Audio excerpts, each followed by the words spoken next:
I do not own Star Trek, or any of the related characters. Star Trek is a mark owned by Paramount. This story is a work of fanfiction and is for entertainment only. I am not making profit from this story. This is a tribute. All rights of Star Trek belong to Paramount. This fanfiction takes place between the second and third movies of the Kelvinverse. Star Trek Reloaded, Chapter 6 Bis, Grand Theft Starship. Please identify yourself. The voice rang clearly in the narrow cockpit of the shuttle and the tone did not allow for hesitation.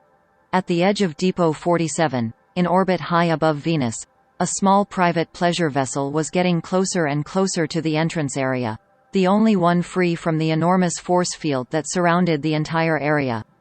A weak force field, almost useless in the event of an attack but more than sufficient to stop any teleportation attempt. Sulu looked at Kirk with concern, leaving for a moment the careful monitoring of the ship's controls. Captain. Kirk stepped in front of the main monitor. He had worn the most formal and flashy uniform in the wardrobe and on his chest the many recognition ribbons obtained in his short career were on display. He cleared his throat with a cough and ordered to open the communication channels with the depot. I am James Tiberius Kirk, Commander of Starfleet and Captain of the NCC 1701 USS Enterprise. This is a surprise inspection. Please welcome us immediately into your main command group. From the radio he seemed to hear a strangled exclamation of concern, followed by a low-voiced curse. After a few seconds the full and clear voice that had welcomed them came back from the speakers, but it no longer sounded so decisive. Captain, we weren't waiting. Well, right, a surprise. Sir, I need the authorization documents of your mission. I'm already on the show. Who are you? Lieutenant LaGreca, sir. Yes, I see we have already received them. You can come in and leave the commands. We will bring you to us remotely. Kirk smiled at Notby, who gave him an unequivocal thumbs up. Chekhov looked impressed. I didn't think we have authentic authorization. Authentically false. McCoy gave a formidable pat on the back of the perplexed, young Russian helmsman. That Notby can make computers sing to his liking. After passing the entrance, an enormous hexagon-shaped frame, they found themselves inside the warehouse and were immediately hooked by the control base's lighthouse. We have about 7 minutes before the shuttle arrives at the command core. Uhura, have you identified our target? The Nubian wireless operator immediately responded to her Vulcan lover. Spock, sir, ship identified and already in the teleportation coordinates. I recommend wearing and sealing pressure suits. The 9 occupants of the shuttle took a few seconds to activate their suits and completely exclude themselves from the outside. Scott to crew. Teleporter running in 3, 2, 1. Kirk had the usual impression of seeing himself engulfed in flames, only to immediately find on the command bridge of a large starship. More than 300 kilometers away their shuttle exploded into millions of pieces, leaving the depot operators dismayed. For a moment, 9 beings in spacesuits tried to orient themselves in the darkness of the ship's deck, until the elderly Vulcan ambassador reached the right console. In a few seconds it was light.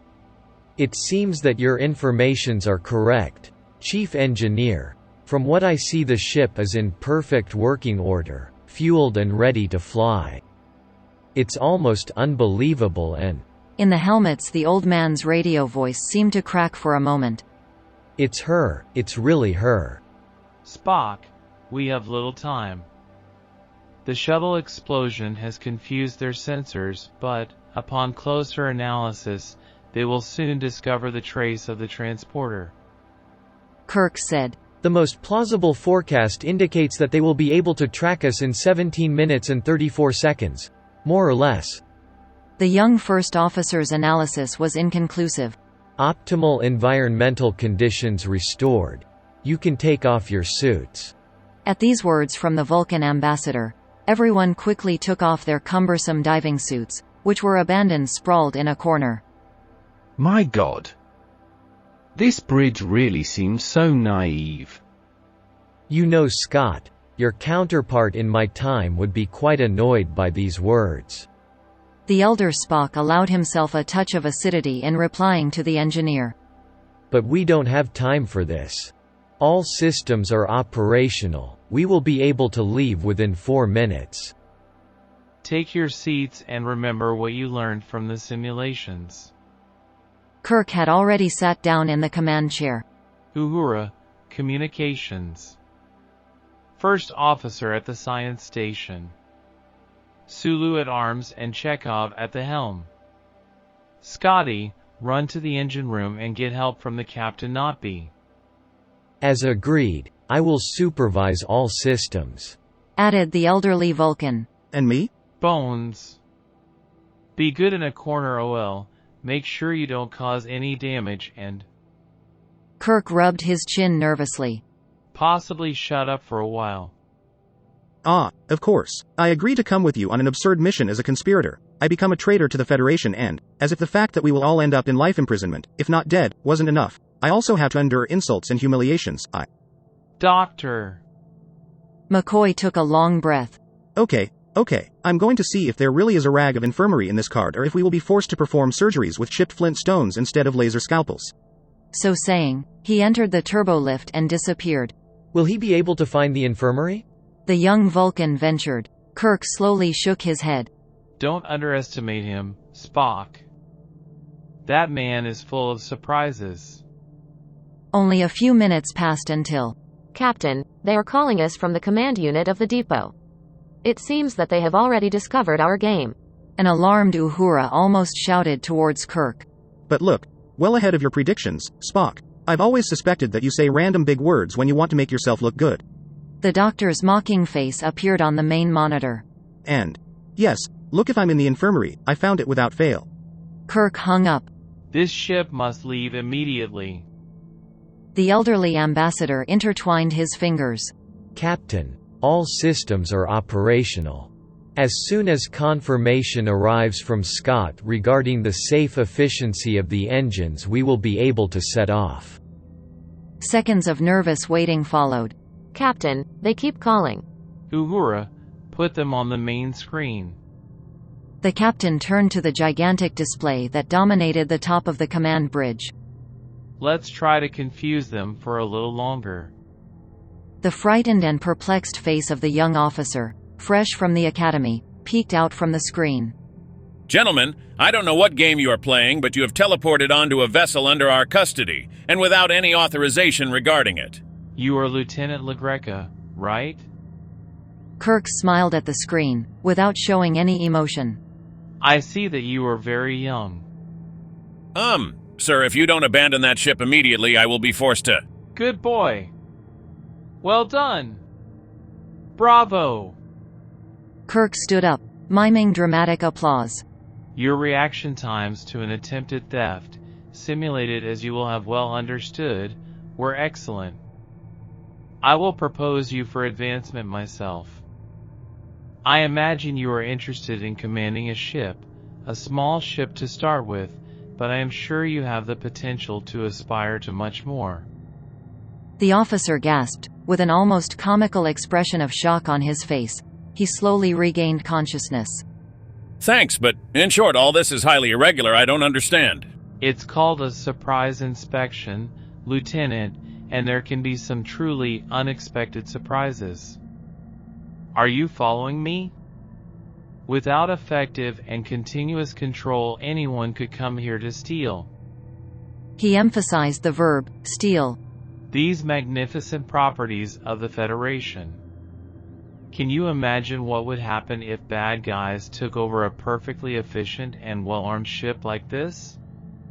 The man continued to be confused, and was now sweating profusely. From behind, the voice of an old petty officer shouted at him not to waste time, to warn the fleet and to put all the precautions into operation to avoid the theft of the ship. For the record, as well as to confirm your efficiency. Now, what does the protocol tell you to do? Kirk spoke in a distracted manner, as if not very interested in everything. Captain, I just warned the fleet of your action. The young lieutenant continued to be undecided. And now I should also launch photon torpedoes in front of your bow as a warning. Right. All right. You will have a great career. Captain, we are 100% operational. Scott's voice made Kirk breathe a sigh of relief. As I told you, you will make an amazing career, Lieutenant. I'm sure you will explain this little incident to Starfleet before. The man on the screen started to say something, but Uhura cut him off. Kirk quickly issued his orders. Sulu, phaser shot on the shields. It will be enough to lower them. Chekhov, full impulse and away from here. Maximum curvature for new volcano when we are 100,000 kilometers from Venus. Shields raised until further notice. The massive ship quickly abandoned the position where she had been stationed for many years, as the depot's entire shield system collapsed under a single full-energy phaser burst. As they moved away, now close to the warp, the outline of some photon torpedoes appeared on the stern radar. They're catching us, Captain. The elderly Vulcan was observing the hostile tracks on a small viewer. But now it's too late for them. A slight tremor of the floor and a burst of stars on the monitor indicated that they were flying at warp, beyond the edge of the solar system. How did you put up with McCoy for so many years? Young Spock felt the need to whisper the question to his older counterpart. The ambassador tilted his head slightly and raised an eyebrow. Believe me. He's a doctor. You have to be patient. They're so illogical. Decades ago I met one who had been going around for centuries, jumping between time, space and dimensions. That was really very, very bizarre.